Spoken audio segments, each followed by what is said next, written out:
அனைவருக்கும் வணக்கம். உங்க கூட பேசிட்டு இருக்கிறது உஷா. வாங்க கதைக்குள்ள போயிடலாம். ஒரு விவசாயி வயதான கழுதை ஒன்று வளர்க்குறாரு. அந்த கழுதை மேய்ஞ்சிட்டு இருக்கும்போது கிணத்துல விழுந்துருது. அந்த கிணறு வந்து தண்ணி இல்லாமல் வறண்ட கிணறு. இப்போ இந்த விவசாயி போய் பார்க்குறாரு. அந்த கழுதை கத்திக்கிட்டே அந்தாண்டி இந்தாண்டி போயிட்டே இருக்குது. இப்போ இவர் யோசிக்கிறாரு, விடிய விடிய யோசிக்கிறாரு, எப்படி இதை காப்பாற்றுறது, என்ன பண்ணலான்னு பார்த்தாலும் ஃபெயிலியர் ஆகிட்டே இருக்குது, என்ன பண்ணலாம் அப்படின்னு இவர் யோசிக்கிறாரு. அப்போ இவர் வந்து கழுதை நம்ம காப்பாற்றுறதுக்காக செலவு பண்ணுற காசு எல்லாமே கழுதையை விட விலை அதிகமாகவே இருக்குது. வயதான கழுதை, இதை காப்பாற்றினாலும் பிரயோஜனம் இல்லை, கிணத்துலையும் தண்ணி இல்லை. அதனால் நம்ம என்ன பண்ணலான்னா அக்கம் பக்கத்தில் இருக்கிறவங்கள கூப்பிட்டு இந்த கிணத்தோட மூடிடலாம், கிணத்தையும் மூடிட்டு அந்த கழுதையும் அப்படியே சமாதி மாதிரி கட்டிடலாம், ரெண்டும் வேலை முடியட்டும் அப்படின்னு இவர் யோசிக்கிறார். இப்போ அக்கம் பக்கத்தில் இருக்கிறவங்க எல்லாத்தையும் கூப்பிட்டு இந்த மாதிரி எனக்கு உதவி பண்ணுங்க, இந்த மாதிரி கிணத்தை நான் மூடணும், உள்ள கழுதை செத்துருச்சு, அதை அப்படியே விட முடியாது, புதைக்கணும், ஆகையால் இந்த கிணத்தை மூடி நம்ம இதை பண்ணிடலாம் அப்படின்னு யோசிக்கிறாரு.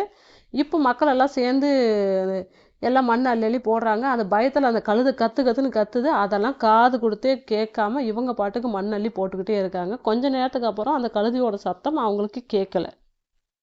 அவங்க பாட்டுக்கு மண் அள்ளி அள்ளி போட்டுக்கிட்டு இருக்கிறாங்க. கொஞ்ச நேரத்துக்கு அப்புறம் அந்த விவசாயி கிணத்துக்குள்ளே எட்டி பார்க்குறாரு. அப்போ அந்த கழுதை வந்து அந்த மண்ணு திட்டு மேலே நின்றுட்டு இருக்குது. இவருக்கு ஒரே ஆச்சரியமாக போச்சு. அந்த கழுதை என்ன பண்ணுதுன்னு பார்த்தீங்கன்னா, ஒவ்வொரு சட்டி மண் கொட்டும் போதும் அதை முதுகில் இருக்கிற மண்ணை தட்டி தட்டி விட்டுட்டு அந்த மண்ணு திட்டு மேலே வந்துக்கிட்டு இருக்குது.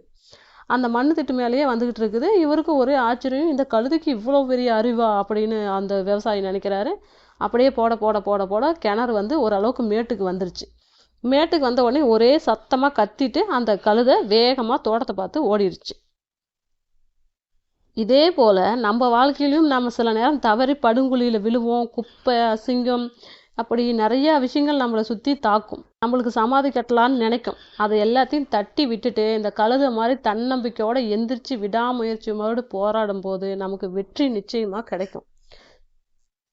எவ்வளோ பெரிய குழியில் நாம் விழுந்தாலும் இதோட நம்ம கதை முடிஞ்சதுன்னு நினைக்காம விடாமுயற்சியோட போராடினா வெற்றி நிச்சயம் அப்படிங்கிறது இந்த கதையிலேருந்து நாம் தெரிஞ்சுக்கிறோம்.